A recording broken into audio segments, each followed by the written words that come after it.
Jæja, vindum okkur beint í þetta.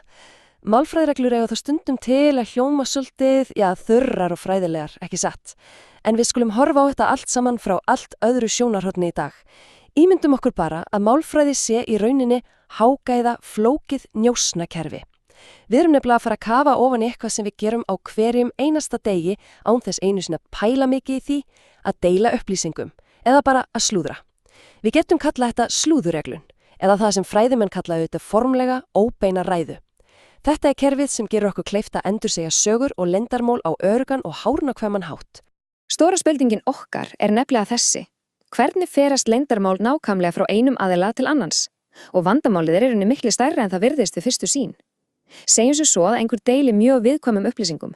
Hvernig ná þá næsti aðili að koma þessum upplýsingum áfram án þess að taka sjálfur eignarhald á upprunalegu staðhæfingunni? Það gengur auðvitað ekki. Við þurfum hreinlega að geta greint frá því sem var sagt, en algjörlega án þess að það líti út fyrir að við séum höfundar orðana og það krefst ákveðin og markvissra tungumálatækni. Fyrsti hlutin okkar snýst rökfræði leyndarmálana og meðhöndlun viðkvæmrar upplýsingar. Við skulum kíkja á hvers vegna það þarf yfirhöfuð að breyta upprunalegu orðunum þegar einhverju er deilt áfram. Sjáum þessa dæmigerðu stöðu fyrir okkur. John stynur upp þessum orðum: ég er þreyttur. Þetta er hans persónlega leyndarmál, hans eigin upplifun á því nákvæma augnabliki.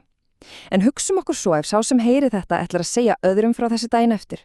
Þá verður til algjört vandamál ef upprunalegu orðin eru bara endurtekin nákvæmlega eins og þau kom af konin.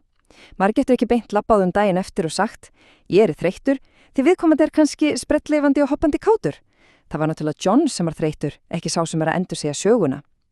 Orðin verða einfaldlega að breytast til að passa við raunverulega kæjan á þeirri stundu.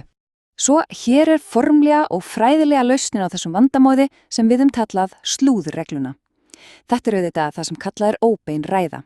Þetta snýst í raun og veru bara að breyta upprunalegu orðunum til að geta greint frá því sem var sagt í fortíðinni en algjörlega án þess að nota beinar gæsalappir eða hafa orðrétt eftir. Það er með þessi aðlögun sem gerir upplýsingagjöfuna bæði svo svakalega nákvæma og rökrétta, algjörlega óháð því hver er að tala í það skipti. Í öðrum hluti ætlum við að kíkja á svo kallaða tímavélareglu og hvernig við stígum skref aftur í tíman. Málið er að tungumálu okkur er nefnilega búið afar áhugaverðri, innbyggðri tímavél. Og hér getum við brotið niður nákvæmlega hvernig þessi magnaða tímavél virkar. Þegar mælandi lýsir einhverju í nútíð eða meira að segja í framtíð, verður hreinlega að ýta þessum sagnorðum beint aftur á baki tíma leið og þau eru endursögð. Hugsum aðeins út í þetta. Ef eitthvað er, þá verður maður núna að segja það var. Aðgerðir eins og að leika eða fara breytast einfaldlega í að einhver leik eða fór. Og viti menn þetta á líka við framtíðina. Það sem einhver mun gera breytist í það sem viðkomandi mundi gera og það sem einhver getur verður að því sem einhver gat. Þetta er algjörlega reglubundi ferli og fullkomlega nauðsynlegt til að láta allt ganga upp. Til að festa þetta virkilega vel í minni er mjög gott að skilja nákvæmlega hvers vegna tímavélin er svona gríðarlega mikilvæg. Vegna þess að upprunalegu orðin voru sögð í fortíðinni og heyrið, þótt að hafi kannski bara verið fyrir 5 mínútum síðan, þá tilheyri sú stund samt þátíðinni. Þess vegna verða öll þau orð sem lýstu nútíð á akkurat því augnabliki að umbreytast og taka á sér mynd þátíðar núna. Annars brotnar tímalínan okkar bara algjörlega og öll frásögnin verður eitt stort og ruglingslegt klúður. Þá komum við að þriðja hluta, persónuskipti, eða listin að dyljast, því það er nefnilega ekki alltaf nú að breyta bara tímanum í frásögninni.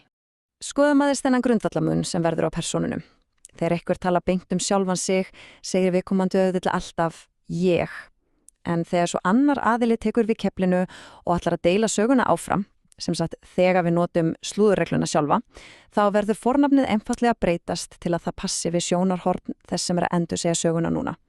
Frá bæjadýrum endursagnarans er upprunalegi mælandi náttúrulega ekki lengur ég, heldur verður hann að hann eða hún algjörlega eftir í hver á í hlut. Og þetta sýnir í raun alveg meistaralega hvernig tímavélin og persónuskiptin vinna saman í fullkomnu samræmi.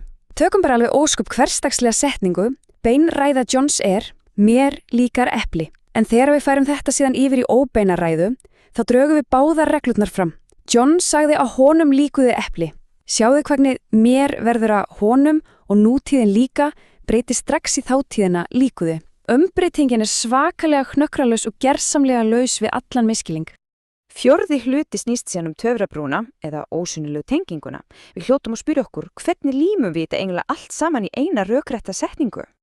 Trikkið á bak við þessa tengingu er nefnilega töfrabrúin sem litla orðið að skapar. Þetta orð er brúin yfir bilið á milli mælandans og upplýsingarna sjálfara. En það er smá skemmtilegur snúningur á þessu. Stundum getur þessi brú nefnilega verið algjörlega ósýnileg.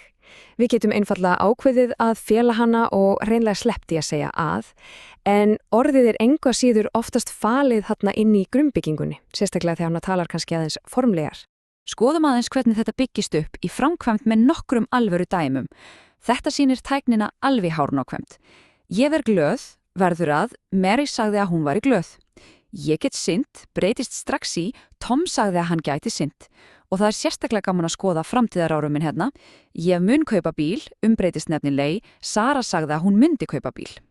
Í öllum þessum frábæru dæmum brúar litla orðið að, bilið alveg fullkomlega. En svigarnir minn okkur á að stundum látum við brúna bara detta brosandi út í hversdagslegu og hröðu tali. 5. og síðasti hlutin er flýtireglan, hið eina, sanna endalega slúðurferli. Við skulum draga þetta allt saman í eina góða og hagnýta heildaruppskrift. Kjarnin í þessu öllu og það sem er mikilvægast að muna er þessi sára einfalda 3 skrefa uppskrift. Skref 1. Sviðinu er stillt upp og frásögnin okkar byrjar einfaldlega á hann eða hún sagði að. Skref 2. Eigið auðkenni er verndað. Persónunni er breytt og áherslan færis algjörlega frá ég yfir á þann sem upphaflega talaði. Og að lokum, skref 3. Við ræsum tímavélina. Sagnorðið færist markvist 1 skref aftur í tíman. Þetta er algjörlega gulla formúlan sem gildir nánast í öllum tilvikum þegar verður að deila einhverju eftir á. Algjör snillt. Jæja, nú hefur við farið rosalega vel yfir hvernig tímavélin dreg orð markvist inn í fortíðina til að elta tíman. En rétt áður en við klárum þessa útlýsnun, þá verðum við bara að staldra einsi við og spyrja einnar ansi krefjandi spurningar. Hvað gerist einlega ef við erum að deila upplýsingum sem eru bara reinar og klárar staðreindir? Eitthvað algilt eins og til dæmis að jörðin sé hnöttótt, eitthvað sem verður einfaldlega aldrei að fortíð. Brotnar tímavélin okkar þá bara algjörlega í spað, eða gætu verið til undantekningar sem hreinlega slökka á slúðurreglunni og brjóta mynstrið. Það er vægast sagt heilandi pæling sem sýnir nákvæmlega hversu ótrúlega lifandi og yndislega sveigjanlegt tungumáli okkar getur raunverulega verið. Takk fyrir að horfa. Haltu áfram að læra með Slowingo.